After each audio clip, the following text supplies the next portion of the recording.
Shalom, and welcome to our History Podcast. This is a production of KingdomPreppers.org. I'm your host, Kingdom Prepper, and you're listening to Churchianity, 2,000 Years of Leaven. We begin with our history. Part 1. Laying the Foundation. Long before the Crusades, the land of Palestine was the scene of strife and conflict between powerful nations that battled for its control. Positioned strategically at important crossroads that connected Egypt to Mesopotamia and Asia Minor to Arabia, Palestine was viewed as an important strip of land by envious onlookers over many centuries. The people who inhabited this region, therefore, had to suffer the brutality of war, invasion, bondage, and even exile repeatedly. Then, in the 4th century BCE, with the entrance of Alexander the Great and his conquering Macedonian army, a new power controlled the region.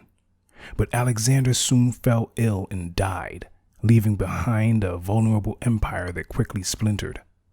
The rise of the Greek Empire was prophesied in the book of Daniel, of course, and in chapter 8, his vision of a ram and a goat coming to blows was interpreted by the heavenly messenger Gabriel as follows.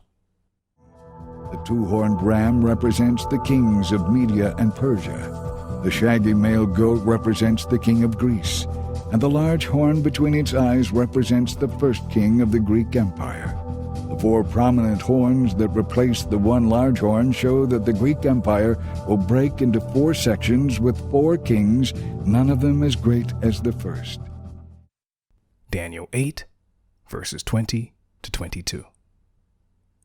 Before all was said and done, however, Greek influence mingled with pagan elements borrowed from conquered civilizations, a concoction widely known as Hellenism, swept through Palestine and its surrounding environs. At its core, Hellenism consisted of a belief in various deities derived from different nations and peoples. This ideology was largely rejected by the Hebrews of the day, but the Romans and many of the people they conquered lived by it. So it was an evil the Hebrews had to struggle against on a daily basis. But after the Greek occupation, they eventually lost that struggle. A rebellion broke out in the 2nd century BCE when the Maccabees revolted against their Greek rulers. Their ultimate victory resulted in a century of independence under what became the Hasmonean dynasty, but the eventual successors of the victorious Maccabees gave in to the overwhelming sway of Hellenism. Many of the Hebrews who were strict observers of Torah protested against the Hellenistic rulers and were persecuted for their efforts. This internal Hebrew strife was seen as weakness by the Romans, and seizing on the moment, General Pompey marched in and conquered Palestine for Rome in 63 BCE, breaking the grip the last independent Maccabee, Aristobulus II, held over the region.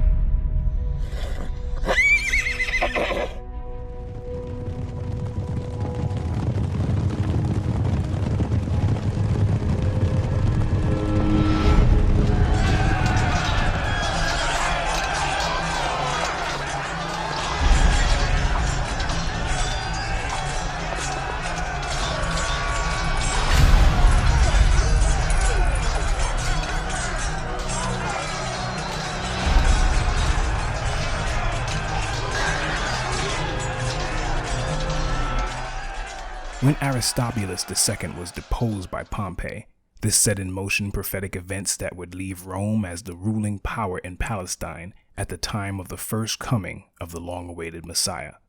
For the next 2 millennia, Rome's influence over the world would never wane, though the nation itself would eventually collapse, re-emerge as something entirely different, and, over time, lose the immense power it once wielded.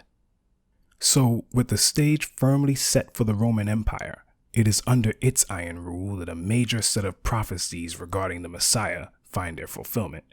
As chapter 2 of the book of Luke opens, we are given details about the Roman power during the time of Yeshua's birth. We learn who its current emperor was and even the governor of one of its conquered states.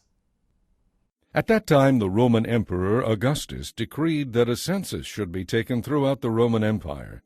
This was the first census taken when Quirinius was governor of Syria. Luke 2, verses 1 to 2. By the time Yeshua was full grown, on the cusp of his immersion by his cousin John, we are given new details about the Roman powers of that day. It was now the 15th year of the reign of Tiberius, the Roman emperor. Pilate was governor over Judea. Herod Antipas was ruler over Galilee. His brother Philip was ruler over Iturea and Trachonitis. Lysanias was ruler over Abilene. Luke 3, verse 1. With this, we see that Roman rule was near absolute in Palestine, via tetrarchs based in Syria, particularly Abilene, client kings firmly established in Galilee in the north and Judea in the south, and other legates, puppet governors, and various and sundry government officials sprinkled here and there throughout that part of the empire. Roman culture infused everyday life for much of its citizens, and that culture was mixed with that of the recent empire it had conquered, Greece, creating a Greco-Roman ideology. As stated, Roman influence would be carried well into the future. To listen to the full audio of this podcast, or to download a free MP3 version, visit our website, kingdompreppers.org, by clicking the link in the description, and journey with us on this important historic odyssey.